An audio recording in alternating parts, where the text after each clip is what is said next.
Kiev donc de nouveau sous les bombes et les drones. La capitale ukrainienne a été la cible de frappes russes durant la nuit. Les autorités locales annoncent au moins un mort. Alors que Moscou multiplie les attaques massives depuis des semaines et grappille du terrain dans l'Est, le président Zelensky a proposé durant le week-end de nouveau pour parler avec la Russie. Et puis une image de ces dernières heures à Kiev, l'arrivée du ministre français des Affaires étrangères, Jean-Noël Barrot, est arrivé dans la capitale ukrainienne ce lundi pour une visite de 2 jours. Pour faire le point sur la situation en Ukraine, on rejoint notre correspondante Emmanuel Chaz, du côté de Kramatorsk, cette fois dans le Donbass. Bonjour Emmanuel, l'armée de l'air ukrainienne indique ce matin avoir intercepté 450 drones en une nuit. Autrement dit, Moscou poursuit ses frappes.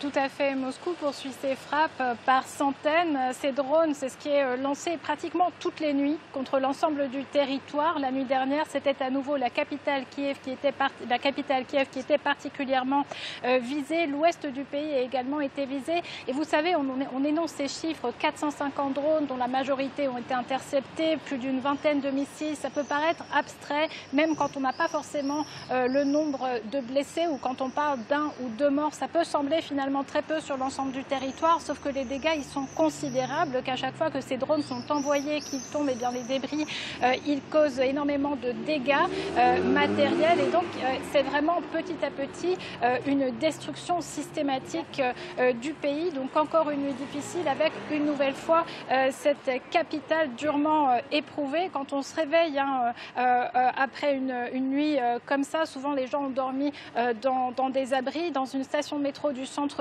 Ces abris qui est transformé en abri, eh bien, la fumée des débris de drones tombés a fait que tous les gens qui se protégeaient des bombes, eh bien, ils y couraient un risque d'être intoxiqués. Donc il faut vraiment se représenter ces frappes comme quelque chose qui est extrêmement destructeur, extrêmement traumatisant pour l'ensemble de la population.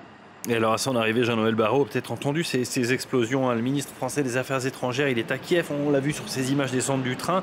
Il est arrivé ce matin pour une visite de 2 jours. Que faut-il en attendre ?